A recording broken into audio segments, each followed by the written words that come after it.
बालिका उच्च माध्यमिक आदर्श विद्या मंदिर आदर्श नगर मालपुरा की ऑनलाइन कक्षाओं में आप सभी विद्यार्थियों का हार्दिक स्वागत। आज हम कक्षा 12वीं कक्षा में हिंदी अनिवार्य विषय का जो पाठ हमारा चल रहा है बाजार दर्शन, जिसके लेखक हैं जैनेन्द्र कुमार, उसका अध्ययन करने जा रहे हैं। ये अंतिम पैरा रहा है, इसके बाद जो है ये पाठ पूरा समाप्त हो जाएगा। चलिए पढ़ते हैं बाजार दर्शन। तो वह क्या बल है जो तीखे व्यंग्य के आगे ही अजय ही नहीं रहता, बल्कि मानो उस व्यंग्य की क्रूरता को ही पिघला देता है। इसके पूर्व के अंतरे की बात करें तो इसके पूर्व के अंतरे में देखिएगा, चूरण की शक्ति को लेकर के कहा कि लेकिन क्या लोक वैभव की ये व्यंग्य शक्ति, लोक वैभव का मतलब संसार में जो वैभव है, ऐश्वर्य जो है, उसको दिखाने की जो ये व्यंग्य शक्ति है, उस चूरण वाले अकिंचित कर मनुष्य, किसी भी विषय में आकर्षित न होने वाला वो मनुष्य के आगे चूर चूर हो जाती है। ऐसा मनुष्य जिसको किसी भी चीज की प्राप्ति की इच्छा न हो, ऐसे मनुष्य के सामने आकर के नष्ट हो जाती है। इसका मतलब ये है कि जैसे चूरण वाले जो भगत जी थे, बाजार में आकर्षित नहीं कर पाता था, तो वैसे ही जो व्यक्ति बाजार की वास्तविकता का अनुभव कर लेता है, वो ये देख लेता है कि उसे क्या चाहिए, उसकी व्यंग्य शक्ति उसके आगे नहीं टिक पाती। उस बल का जो नाम दो वह निश्चय ही उस तल की वस्तु नहीं है जहां पर संसारी वैभव फलता फूलता है, पर कुछ अपर जाति तत्व है। लेकिन दूसरा कोई जाति तत्व की बात करें जिसे कहते हैं स्पिरिचुअल। स्पिरिचुअल का मतलब होता है, अंग्रेजी का शब्द है, स्पेयर से ये बना है, इसका मतलब होता है आत्मा से संबंधित। स्पिरिचुअल का मतलब होता है आत्मा से संबंधित। हिंदी में हम कह सकते हैं आत्मिक हो सकता है, धार्मिक हो सकता है, नैतिक हो सकता है, चाहे जो आप कहिए। मुझे योग्यता नहीं कि मैं उन शब्दों के अंतर को देखूं। आत्मिक, धार्मिक, नैतिक, इनमें अंतर निकालने की क्षमता मुझमें नहीं है कि मैं उन शब्दों में अंतर देखूं, प्रतिपादन करूं। मुझे शब्द से सरोकार नहीं, मैं विद्वान नहीं कि शब्दों पर अटकूं, लेकिन इतना ही तो है कि जहां तृष्णा है, बटोर रखने की स्पृहा है, वहां उस बल का बीज नहीं है। क्या कहा कि आत्मिक, धार्मिक और नैतिक जो शब्द है, जिन्हें हम स्पिरिचुअल कहते हैं, जो आत्मा से संबंधित है, जो हमारे अंतर्मन की गति से संबंधित है, मैं उन शब्दों के विषय में अंतर नहीं देख सकता, ना उनको प्रतिपादन करने की क्षमता रखता हूँ, क्योंकि शब्द से कोई सरोकार नहीं है। लेकिन मैं इतना भी बड़ा विद्वान नहीं हूँ कि शब्दों पे आकर के अटक जाऊं। उन्होंने ये कहा कि जहां लालसा है, लालसा का मतलब लोभ, लालसा, स्पृहा का मतलब होता है इच्छा, और जहां इच्छा है वहां उस बल का बीज, आत्मिक और धार्मिक नैतिक बल का बीज भी नहीं है। बल्कि यदि उस बल को सच्चा बल मानकर भारत की बात की जाए तो कहना होगा कि जो संचय की तृष्णा है, एकत्रीकरण का जो लालसा है, इकट्ठे करने की जो इच्छा है, जो वैभव की चाह है, वो व्यक्ति की निर्बलता की प्रमाणित होती है, वो व्यक्ति को कमजोर बना देती है। निर्बल जो व्यक्ति होता है, जो कमजोर होता है, वही धन की ओर झुकता है। जो सबल है, धन उसे आकर्षित नहीं कर पाता, वह अबलता है। वह मनुष्य पर धन की और चेतन पर जड़ की विजय है। मानसिक गतिविधियों पर मनुष्य पर जब धन हावी हो जाता है और चेतना पर जब मूर्खता हावी हो जाती है, तब ऐसा ही होता है कि चेतन पर जड़ की विजय होती है। एक बार चूरण वाले भगत जी बाजार चौक में दिख गए। एक बार की बात है, चूरण वाले जो भगत जी हैं बाजार चौक में दिख गए। मुझे देखते ही देखते उन्होंने जय जय जय राम किया, उन्होंने नमस्कार, अभिवादन किया। मैंने भी उनके अभिवादन का प्रत्युत्तर दिया। उनकी आंखें बंद नहीं थी, न उस समय बाजार किसी बात की कोस रहे थे, ना तो उनकी आंखें बंद थी, न वे बाजार को कोस रहे थे। राह में बहुत सारे लोग भी उनको मिले, बहुत बालक मिले, भगत जी द्वारा पहचाने जाने के इच्छुक थे कि भगत जी मुझे जानते हैं। भगत जी ने सबको हंसकर पहचाना, सबका अभिवादन किया, नमस्कार किया, सबको अभिवादन दिया। इससे तनिक भी ये नहीं कहा जा सकता कि चौक बाजार में होकर के उसकी आंखें किसी से भी कम खुली हो, अर्थात क्योंकि बाजार का जादू किससे चलता है, हमसे चलता है, तो इसका मतलब ये नहीं था कि उन्होंने आंखें बंद कर ली थी उस जादू को न देख पाने के लिए। ये स्पष्टीकरण है कि उन्होंने सबका अभिवादन लिया और दिया, इसका मतलब उनकी आंखें कम खुली हुई नहीं थी, लेकिन भौचक्के हो रहने की लाचारी उन्हें नहीं थी। व्यवहार में पैसों पे पेश उन्हें नहीं था, खोए खड़े से नहीं वह रह जाते। भांति भांति के बढ़िया माल से चौक भरा पड़ा है, सबके प्रति अप्रीति इस भगत के मन में नहीं है। सबके प्रति अप्रीति का भाव, अरुचि का भाव, प्रेम विहीनता का भाव जो है वो भगत के मन में नहीं है। जैसे उस समूचे माल के प्रति भी उनके मन में आशीर्वाद हो सकता है। ऐसा लगता है कि वो बाजार के प्रति अपना आशीर्वाद प्रदान कर रहे हैं। विद्रोह नहीं, प्रसन्नता ही भीतर है, क्योंकि कोई रिक्त भीतर नहीं है। कोई मन जो है उनका, कोई मन का खालीपन उनके अंदर नहीं है।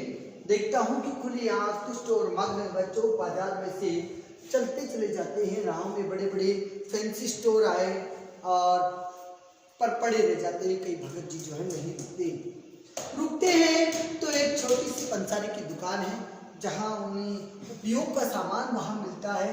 वहाँ दो चार अपने काम की चीज ली और चले आते हैं। बाजार से हटपूर्वक विमुखता उन्हें नहीं है। ऐसा नहीं है कि उन्होंने जिद से उस बाजार के प्रति अपनी विमुखता दिखा दी हो, नहीं, ऐसा भी नहीं है। लेकिन कहीं ना कहीं ऐसा लगता है कि भगत जी बाजार से वही लेना चाहते हैं जो उनकी रिक्वायरमेंट है, उनकी आवश्यकता है। उनकी आवश्यकता के अनुसार ही वो काम करना चाहते हैं। लेकिन अगर उन्हें जीरा और काला नमक चाहिए तो संसार की चौक बाजार की सत्ता उनके लिए तभी तक है जब तक उपयोगी है, जब तक वहाँ जीरा मिलता है, तब तक वो बाजार की वैल्यूज को जानते हैं, बाजार के महत्व को जानते हैं। तो उन्होंने जितना जीरा उनको लेना है, जरूरत भर जीरा लिया, पास से लिया और फिर सारा चौक बाजार उनके लिए आसानी से नहीं के बराबर हो जाता है। वह जानते हैं कि उन्हें चाहिए वह है जीरा नमक। बस इसी निश्चित प्रतीति के बल पर शेष सब चांदनी चौक का आमंत्रण उनके लिए व्यर्थ होकर के बिखरा देता है। चौक की चांदनी दाएं बाएं भूखी की भूखी फैल जाती है, लेकिन वो भगत जी को आकर्षित नहीं कर पाती।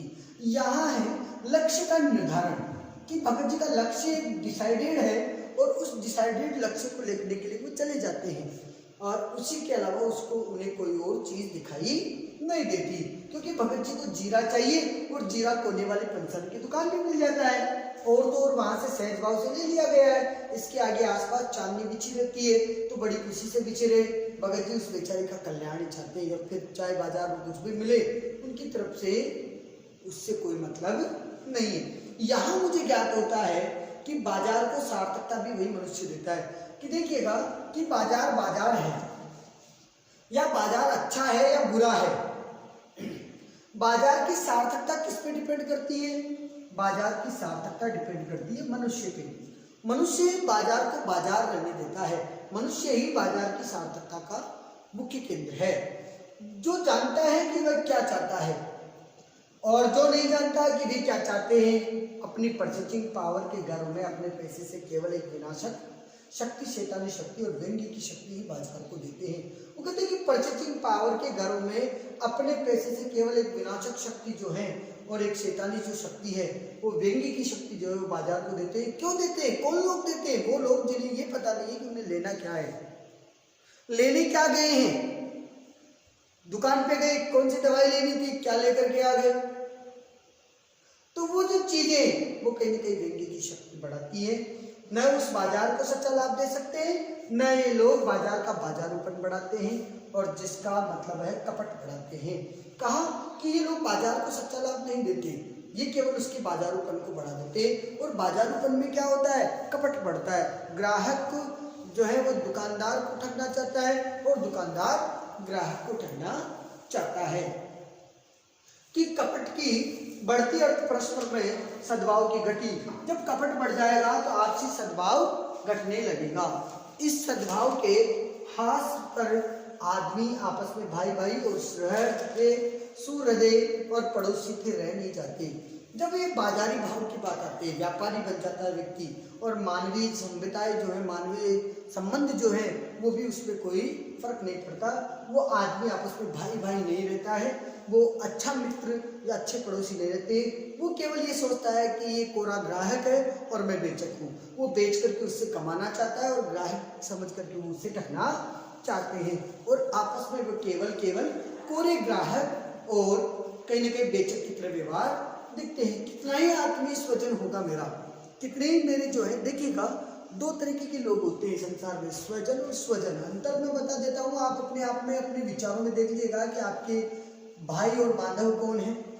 यदि आप शुद्धिकरण में ये लिखते हैं तो इसका मतलब होता है स्व यानी स्वयं के जन, भाई, पारिवारिक जन या कुटुंबी जन।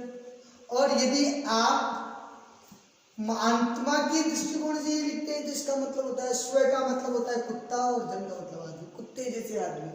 अब आपको तय करना है कि आप अपने पारिवारिक संबंधों में कैसे बनाना है। तो कहने के शब्द की महत्ता है कि जब एक दूसरे को व्यक्ति समझ, जब पारिवारिक लोग ही पारिवारिक लोगों को ठगने लगते हैं, वो उन्हें नुकसान करने लगते हैं और अपने और उनका व्यवहार जो है ग्राहक और बेचक की तरफ हो जाता है, तब बाजार जो है अपने बाजारूपन को बढ़ाता है। वो एक तरीके से यूं कहूँ तो बाजार जो है वो खतरनाक हो जाता है, शैतानी शक्ति वाला हो जाता है। मानो एक दूसरे को ठगने की खाक में हो, एक की हानि में दूसरे को अपना लाभ दिखता है। वो सोचता है कि किसी ने ग्राहक ने 2 पैसे कम करवा लिए तो कहा कि 100 रुपये कम करवा दी। दुकानदार ये सोचता है कि कम से कम 200 बता करके 100 कम किए तो 100 तो कमाए। ये बाजार का बल्कि इतिहास का सत्य माना जाता है। ऐसे बाजार के बीच में लेकर लोगों में आवश्यकताओं का आदान प्रदान नहीं होता, बल्कि शोषण होने लगता है। तब कपट सफल होता है, निष्कपट शिकार होता है। ऐसे बाजार मानवता के लिए विडंबना है। जो ऐसे बाजार का पोषण करता है, जो उसका शास्त्र बना हुआ है, वह अर्थशास्त्र है, वह सरासर होंडा है।